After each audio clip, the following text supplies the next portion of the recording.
When Sherry Doran and Jane Haiduk hit menopause, they decided to write and perform a comedic digital series about the experience. The third act began airing on YouTube in January.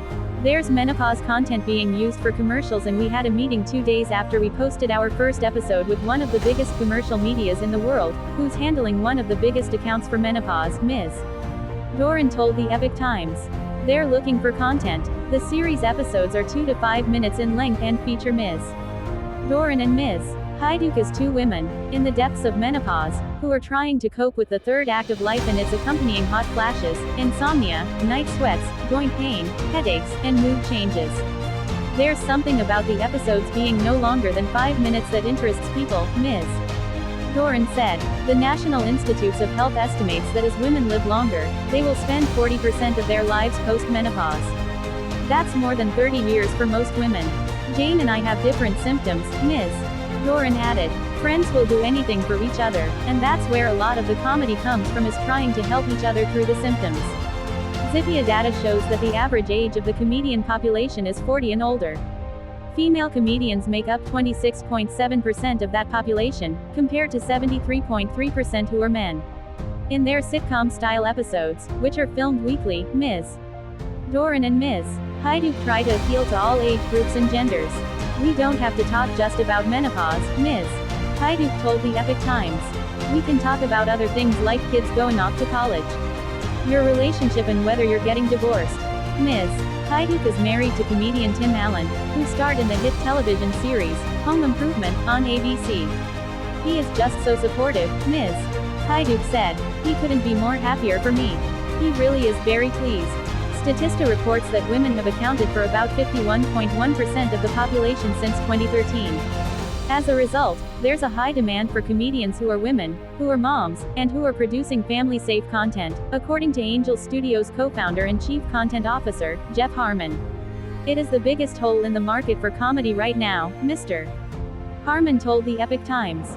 Mr. Harmon, along with his two brothers, Neil Harmon and Jordan Harmon, started dry bar comedy specials in 2017 and in the process created a family-safe niche that's been thriving ever since.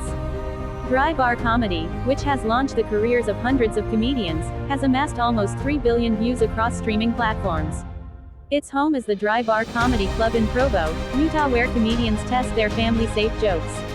Every comedian has to be approved by the audience because they are the first line of defense for what goes online, Mr. Harmon said. The audience there watches the show. They vote. They take surveys, and that's the first step. Then, the Angel Guild votes on it after that. The Angel Guild is a 250,000-strong worldwide network of creators who choose which projects to fund. No completed film project, script, special or screenplay is undertaken by Angel Studios unless first approved by the Angel Guild. One of the comedic careers that the Harmon brothers launched is that of stand-up comic Leanne Morgan. Ms. Morgan is a 57-year-old married mother of 3 adult children and grandmother of 2. Leanne had been around forever, but when she performed on Dry Bar, we blew her up, Mr. Harmon added. We got her hundreds of millions of views. Now, she has a deal with Netflix. Ms. Morgan, who declined to be interviewed, recently wrapped her first movie role with Reese Witherspoon, a fellow Tennessean, in the upcoming comedy, You're Cordially Invited, and her Netflix comedy special is, I'm Every Woman. Family-safe comedy is nothing new, according to comedian Jeff Gurian. Mr. Gurian is currently writing family-safe comedy to perform on May 23 at Comedy for a Cause in Glenwood Landing, New York, and in preparation to pitch to Dry Bar Comedy. It's having a resurgence because people are tired of mean-spirited comedy and bathroom humor, Mr. Gurian told the Epoch Times. Mr. Gurian, who has been writing and performing non-controversial stand-up comedy for more than 40 years, blames the advent of cable television and social media for the declining quality of comedic content. There are no limits, he added. You can say anything you want these days. Before, you had to work clean if you wanted to be known, and if you wanted a career in comedy, you had no choice but to work clean.